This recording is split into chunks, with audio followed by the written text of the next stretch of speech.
¿Quién será? ¿Quién será? ¿Quién podrá auxiliarme el día de hoy? ¿Quién podrá auxiliar esta alma? ¿Quién podrá ayudarme a aprender inglés? I am helping. I will help. I do help.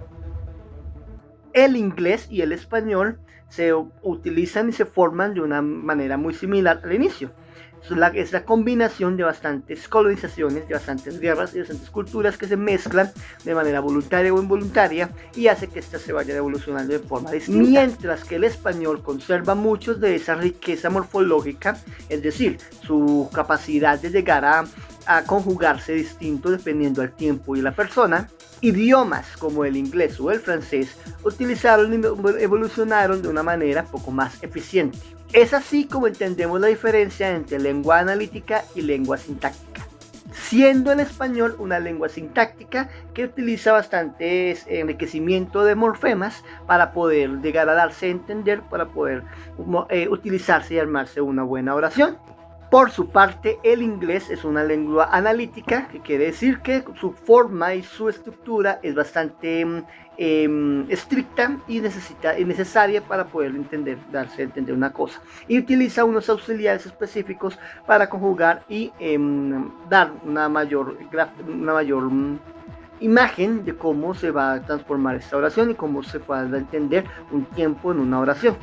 De esta manera, el inglés, comenzando con la conjugación del verbo como el cantar I sing, do, sing-get y he sing-get, empieza después, a medida que se empiezan a hacer unas invasiones de ciertas culturas que algunas utilizaban unas lenguas un poco más fáciles que las demás, llegan a decidir y empiezan a utilizarse unos elementos, utilizarse unos elementos que nos dan una mejor análisis de cómo formar una oración.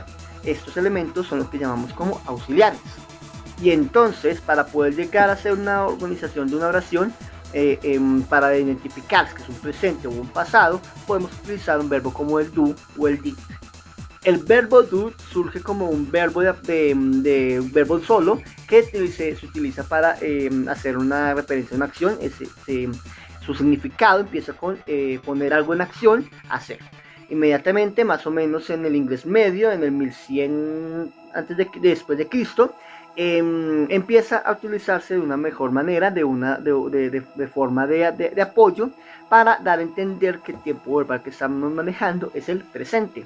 Y así también surge con el verbo will. El verbo will al principio era un verbo, una palabra que significaba un querer, un deseo, una voluntad. Siendo en un inicio el verbo would, no significaba will, sino would.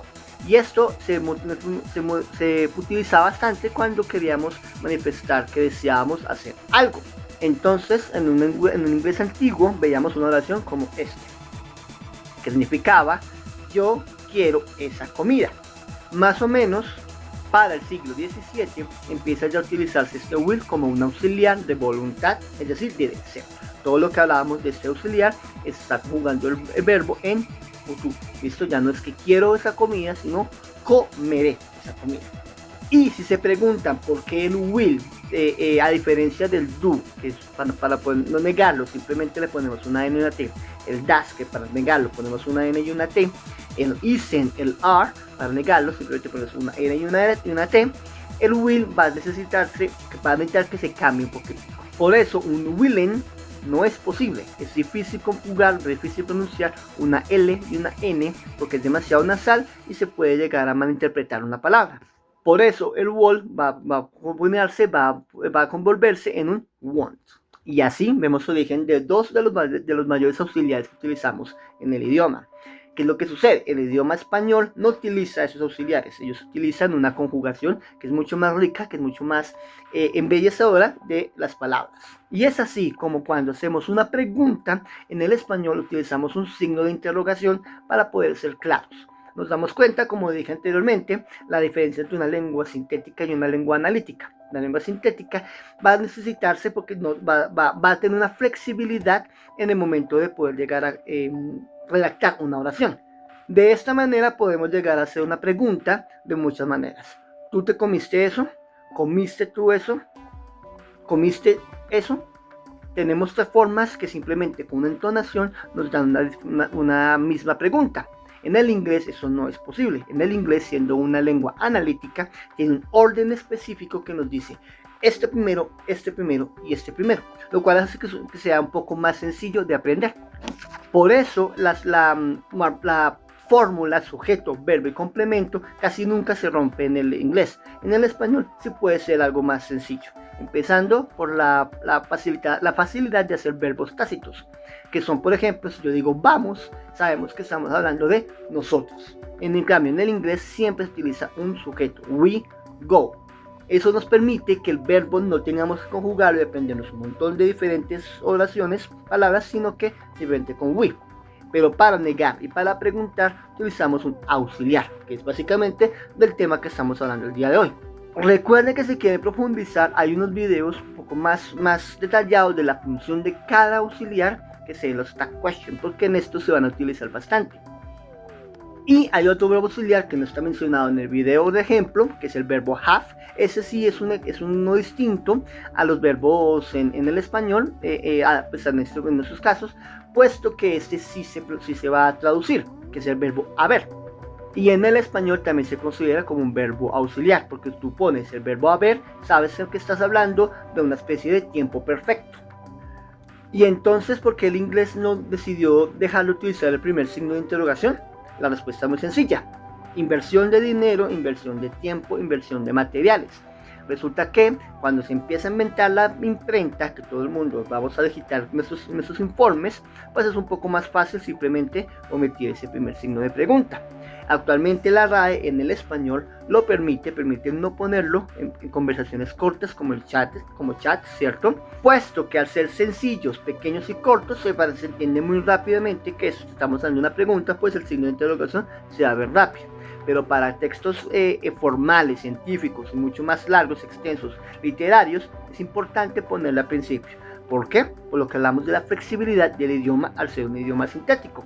Como podemos siempre utilizar el orden distinto, es necesario cuando puedas leer, saber que comienzas haciendo una pregunta para que no sea un poco más confuso en el momento de recopilar la información que estamos mirando. Desde el principio, tú ves el signo de interrogación y sabes que lo siguiente que vas a hacer es una pregunta, sin necesidad de saber si el orden es distinto o no. Y así podemos llegar a entender por qué a veces es un poco más fácil o un poco más difícil aprender el inglés. El inglés es muy analítico, es muy de orden, ¿cierto? Pero necesitamos aprendernos ciertas cosas que no la tenemos en el español, como por ejemplo los auxiliares. Si quieres aprender bastante bien inglés, aprende la función de los auxiliares en cada tiempo. Sabemos que el did vamos a utilizar para negar y preguntar en pasado, el do y el does para preguntar y negar en presente, el will para cualquier forma verbal del futuro, cualquier cosa que queramos hacer del futuro. El verbo to be lo utilizamos generalmente para los continuos. Estamos comiendo, estamos saltando, ellos están limpiando, sobre todo el verbo estar. Pero no olvidemos el pequeño truquito y el pequeño easter egg que tienen los auxiliares, que también se utilizan para una doble afirmación. I do help. Yo sí ayudo, a diferencia de este que ayudará a quien sabe y este que es el que está ayudando y no lo ha hecho.